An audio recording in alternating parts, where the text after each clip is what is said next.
Don't move, man. Don't move. Relax, relax, relax. बोल बोल तू क्यों डॉक्टर लता की हत्या करने अस्पताल गया था, बता। मैं कुछ नहीं बताऊंगा इंस्पेक्टर, तो मेरा कुछ नहीं बिगाड़ सकते। Why are you behaving like a madman? I'm asking you something. Challenge to me? पता है क्या है? ये कानून का वो फंदा है जिसकी गिरफ्त में आते हैं बड़ी बड़ी चट्टानें बोल जाती हैं। तो who are you, man? Who are you? बोल। हॉस्पिटल में तुम गए थे, क्यों मारना चाहते थे तुम? Tell me why you want to tell me. बताता हूँ। मैंने ये सब करण भाई के कहने पर किया था। उनका हुक्म था कि किसी भी तरह इस मैडम को खलास कर दो।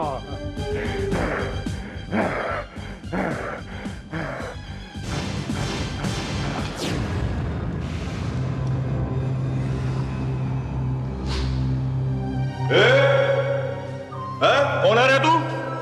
क्या मांगता है तेरे को? अस्सलामुअलैकुम कलम भाई, मैं असलम। हाँ तो सुपारी देने आया भाई आपको। तू सुपारी देने आया मेरे को? किसको टपकाने का तेरे को? भाई वो आजकल एक बहुत देर शाना पुलिस ऑफिसर है ना भाई, बहुत शाना बनता है, उसका नाम इंस्पेक्टर विजय भाई, उसको टपका डालना ना भाई प्लीज। इंस्पेक्टर विजय को टपकाना है तेरे को? तेरे को मालूम वो कितना रिस्की इंस्पेक्टर है? भाई मुंह मांगी रकम दूंगा ना भाई, क्यों बोलते हो? अबे जब मुंह ही नहीं रहेगा तो रकम का क्या करूंगा? तू जा, एक काम कर, कोई दूसरा घर ढूंढ। चल जा जा जा यहाँ से। पता नहीं क्यों भाई मेरे को ऐसा लगता है, पता नहीं भाई, बुरा नहीं मानना भाई, मैं छोटा भाई हूँ आपका। क्या लगता है? अगर आपने इंस्पेक्टर विजय को नहीं मारा तो पता नहीं क्यों आपको मार डालेगा भाई।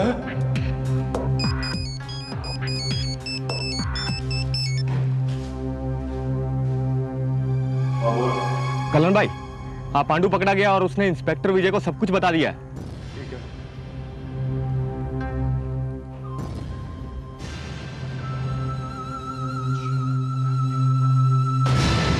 इंस्पेक्टर विजय, अपन ये 6 की 6 गोलियां तेरे सीने में डाल देगा, समझ गया तू? हाँ? कलन भाई क्यों क्यों क्यों नाराज हो रहे हो? इंस्पेक्टर विजय है ये। हाँ? जब तुम्हारे घर में आ सकता है तो तुम्हारे इस रिवॉल्वर की ये गोली निकाल भी सकता है। इंस्पेक्टर विजय नाम है मेरा।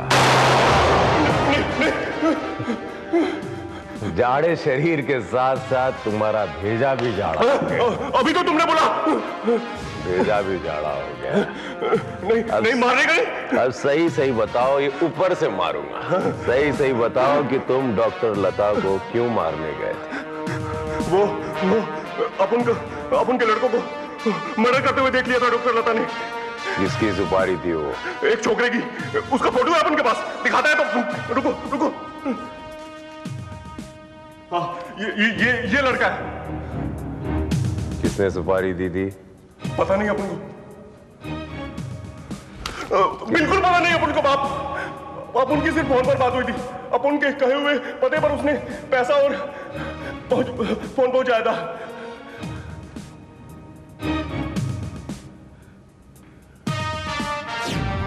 निखिल,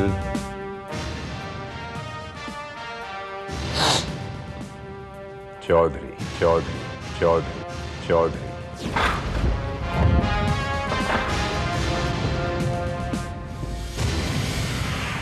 मिस्त्री सर, कमरे की तलाशी पूरी अच्छी तरह से ले लो। पता नहीं क्यों मुझे ऐसा लग रहा है कि हमें यहां पर कोई ना कोई सुराग जरूर मिलेगा। सर।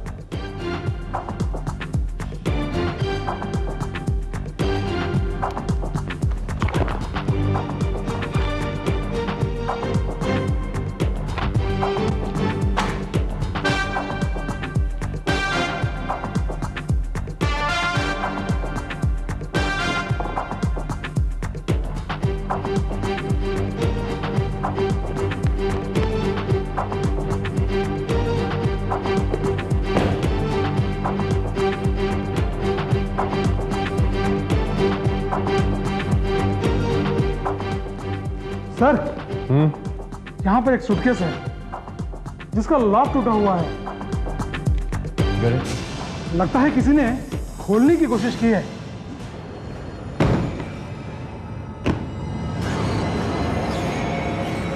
हमारे पहले भी यहाँ कोई आया था, इसे शायद किसी इंपॉर्टेंट चीज की तलाश थी। इसमें क्या इंपॉर्टेंट चीज होगी sir?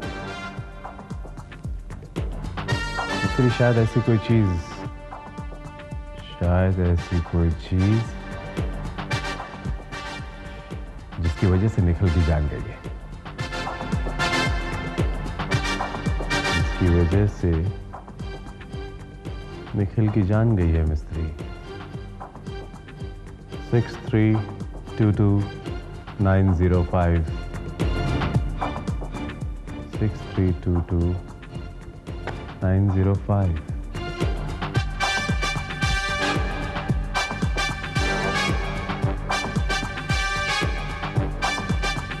Hello, Dr. Ashwini here.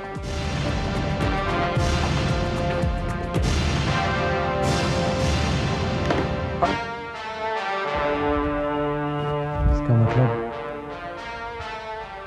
Doctor Ashwini Nikhil को जानते? जी नहीं, मैं इस आदमी को नहीं जानता। ओके, ठीक है। लता जी, आप देखिए, आप इसे जरूर जानती होंगी। देखिए ना इसे, आपने इसे आखिरी बार देखा, इसकी हत्या होते हुए देखा था।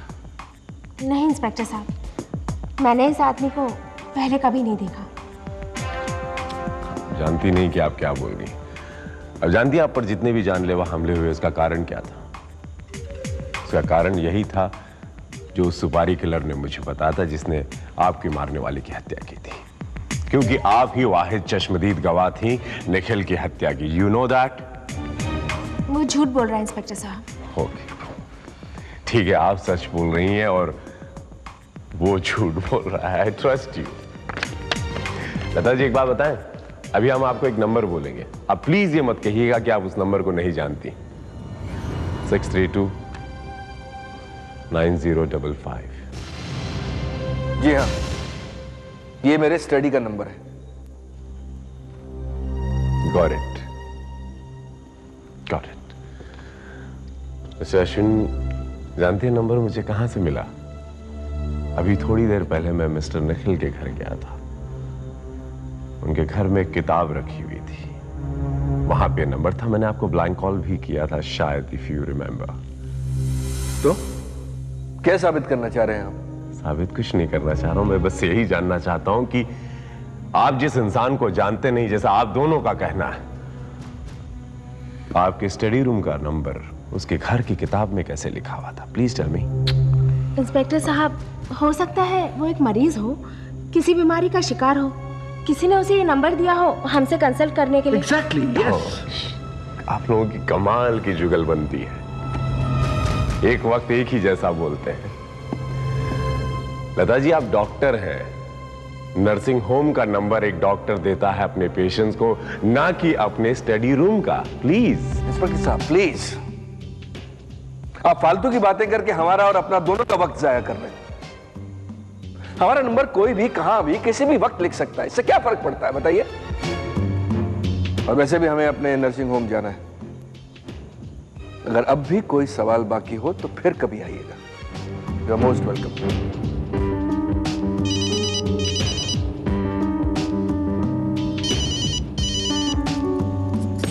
हेलो, डॉक्टर लता है? ठीक है, कल सुबह 7 बजे की फ्लाइट है, टिकट्स कंफर्म है। वेरी नाइस, आप टिकट्स हमारे घर पर भेज दीजिए। Thank you. आप दोनों कहीं जा रहे हैं? जी हाँ, बेंगलोर जा रहे हैं, अपने फार्म हाउस पर। इस हादसे ने हमें इतना परेशान कर दिया कि हम दिमागी तौर पर हिल गए। कुछ दिन आराम करना चाहते हैं, ठीक है? माफी चाहूंगा mister Ashwin, I am very sorry both of you. आप लोग ये शहर छोड़कर कहीं नहीं जा सकते, मेरी इन्वेस्टिगेशन चल रही है।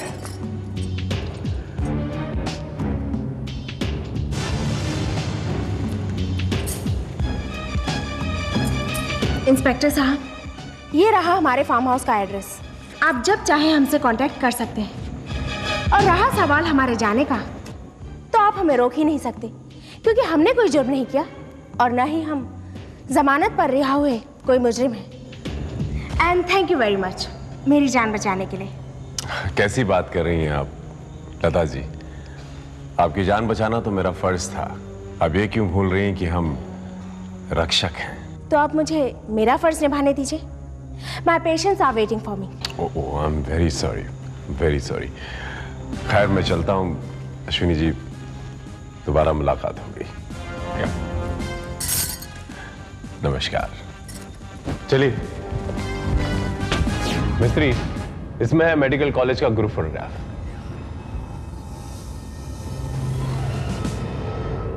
सर इसका मतलब यह है कि लता और अश्विनी हमसे झूठ बोल रहे हैं कि वो निखिल को जानते नहीं।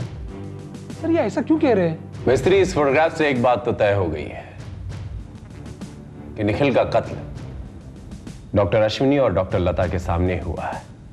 वजह जो भी हो। वजह क्या हो सकती है सर? पुरानी रंजिश। मिस्त्री सर, मुझे निखिल की हत्या की गांठ धीरे धीरे खुलती नजर आ रही है।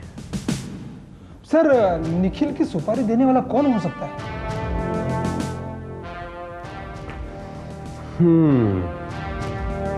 यही तो वो गांठ है मिस्त्री, यही तो वो गांठ है जिसे मुझे खोलना है किसी भी तरह। सर यह है डॉक्टर कुमार।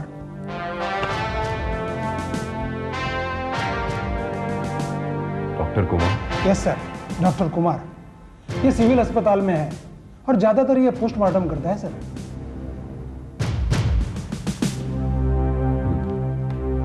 वेरी गुड मिस्त्री। तुम्हें पता अब क्या होगा? ये डॉक्टर कुमार जिस तरह लाश को पोस्टमार्टम करते हैं, उसी तरह अब हमारे इस केस का भी पोस्टमार्टम डॉक्टर कुमार करेंगे। डॉक्टर कुमार करेंगे। डॉक्टर कुमार करेंगे। क्या आप अब भी कहना चाहते हैं कि आप निखिल को नहीं जानती हैं? इंस्पेक्टर साहब, ये फोटोग्राफ, हाँ निखिल मेरा बैचमेट था, लेकिन इससे ज्यादा मैं और कुछ नहीं जानती। लता जी, इस फोटो में एक और शख्स भी है। जी हाँ, एक और शख्स भी है जिसका नाम है डॉक्टर कुमार, जिसे मैं भी बहुत अच्छी तरह जानता हूं। आजकल इसी शहर के एक सिविल अस्पताल में प्रैक्टिस कर रहे हैं। अभी अभी मैं उनसे मिलकर आया हूं। जानती हैं उन्होंने क्या कहा? आप और निखिल एक दूसरे के बहुत करीब थे, इनफैक्ट काफी नजदीकियां थी। और अक्सर जहां पर नजदीकियां ज्यादा होती है, वहां पर कड़वाहट अपने आप उभर आती है। लता जी, आप कहना क्या चाहते हैं इंस्पेक्टर? यही कि आप मुझसे झूठ पर झूठ बोलती रही लता जी। अब निखिल को बहुत अच्छी तरह जानती थी। जिस रात निखिल की हत्या हुई, उस रात भी आप वहीं मौजूद थी। And very important thing, Nikhil की हत्या की जिम्मेदार भी आप हैं लता जी। इंस्पेक्टर विजय, इस तरह बिना सबूत के आप किसी पर इल्जाम नहीं लगा सकते। मिस्टर अश्विनी, मैं बिना सबूत के कभी ना कुछ बोलता हूं, कभी ना कुछ करता हूं। अपने जहन में डाल दीजिए, अगर ऐसी कुछ बात होती तो मैं पहली मुलाकात में ही आप लोगों को गिरफ्तार कर लेता, लेकिन उस वक्त मेरे पास कोई ठोस सबूत नहीं था। कैसा सबूत? मैं जानता था आपके कुछ ऐसे ही सवाल उभरेंगे।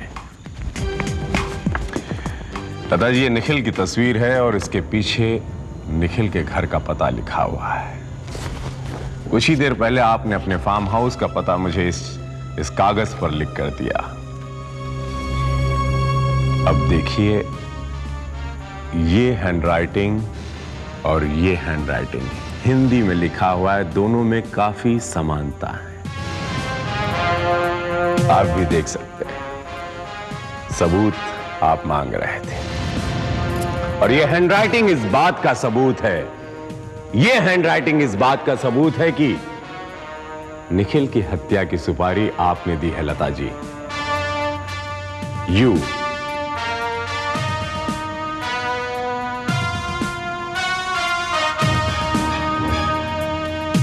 आपकी खामोशी मेरे सवालों का जवाब नहीं है। Come on, speak up! Inspector साहब, कॉलेज में निखिल और मैं बहुत अच्छे दोस्त थे। ये बात डॉक्टर कुमार और सारा कॉलेज बहुत अच्छी तरह से जानता है। एक बार सीनियर डॉक्टर से मार पिटाई के कारण निखिल को कॉलेज से निकाल दिया गया। उसके बाद उसका कुछ पता नहीं था। अभी कुछ दिन पहले उसने मुझे फोन किया और अपने घर आने को कहा। आओ लता, मुझे यहां देखकर हैरान हो कि अचानक मैं कहां चला गया था और वापस यहां कैसे आ गया। कहां चले गए थे तुम? कॉलेज से निकाले जाने के बाद पैसा कमाने के लिए दुबई चला गया था, पर बात बनी नहीं। वापस मुंबई आया तो पता चला कि तुमने और अश्वनी ने शादी कर ली और तुम्हारा यहां सबसे बड़ा नर्सिंग होम है। तो क्या करती? तुम्हारा इंतजार करती? तुम्हारा तो कुछ पता ही नहीं था। खैर, छोड़ो इन सब बातों को और बताओ क्या चल रहा है? आगे क्या करने का इरादा है? तुम्हारी तरह सबसे बड़ा नर्सिंग होम खोलने का इरादा है, लेकिन उसके लिए कम से कम 1-1.5 करोड़ रुपए चाहिए। इतनी बड़ी रकम है तुम्हारे पास? नहीं, लेकिन तुम्हारे पास तो है। तुम दे सकती हो मुझे ये रकम। क्या? तुम पागल हो गए हो? मैं तुम्हें इतनी बड़ी रकम कहां से दूंगी और क्यों? क्योंकि तुम्हारा इस शहर में बहुत नाम है, लोग तुम्हारी पूजा करते हैं और तुम्हारी इज्जत को देख के मैंने 1.5 करोड़ रुपए मांगे। मैं तुम्हें 1 पैसा नहीं दूंगी। अच्छा, मुझे पता था।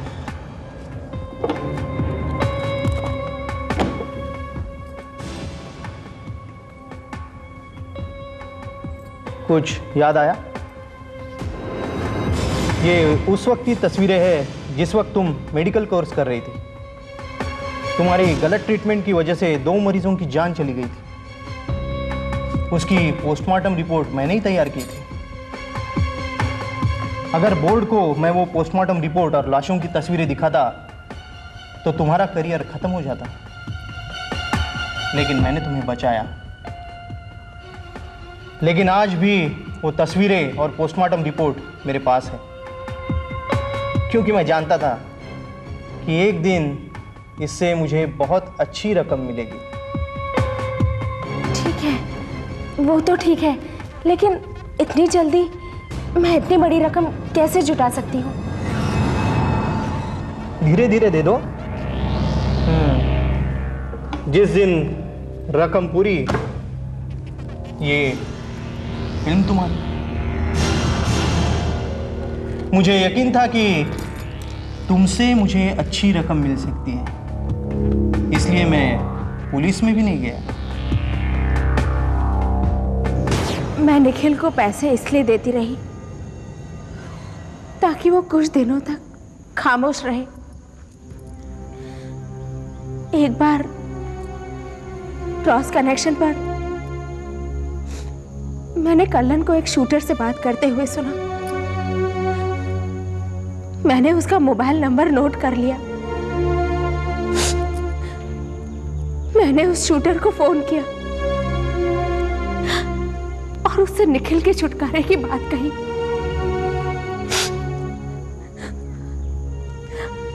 वो मेरी बात मान गया। उसने मुझसे 5 लाख रुपए मांगे। मैंने रुपयों का इंतजाम किया और उसकी बताई हुई जगह पर 5 लाख रुपए और निखिल का फोटोग्राफ रख दिया। लेकिन मैंने साथ ही एक शर्त रखी, जो मेरी सबसे बड़ी भूल थी। मैंने उससे कहा कि निखिल का खून करते वक्त जो भी चश्मदीद गवाह हो उसे भी खत्म कर दिया जाए।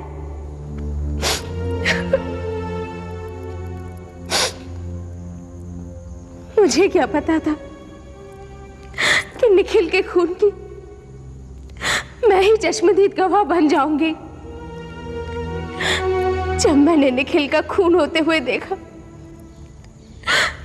तो मैं फौरन उसके फ्लैट पर गई और वहां पर मैंने सारे सबूत मिटा दी।